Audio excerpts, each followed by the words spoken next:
একসময়ে ছিল এক ভয়ঙ্কর সিংহ। সে ছিল জঙ্গলের রাজা। কিন্তু ধীরে ধীরে তার বয়স বেড়ে গেল। বুড়ো হয়ে যাওয়ায় সে আর আগের মতো দৌড়ে শিকার করতে পারত না।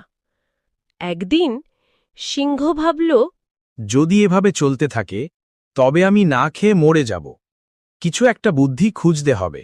হঠাৎ তার দেখা হলো এক চতুর শেয়ালের সঙ্গে। সিংহ বলল, ওহে শেয়াল, তুমি খুব চালাক। তুমি যদি আমার জন্য শিকার ধরো তবে আমি তোমাকে অর্ধেক মাংস খেতে দেব। শেয়াল খুশি মনে রাজি হল।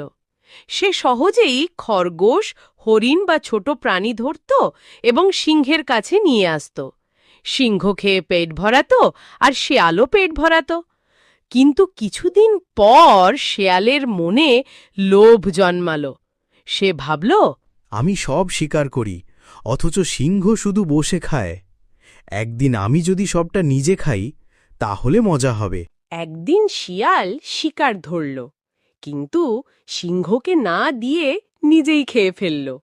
বুড়ো সিংহ খুব রেগে গেল, কিন্তু বয়সের কারণে সে কিছু করতে পারল না, শুধু দাঁত বের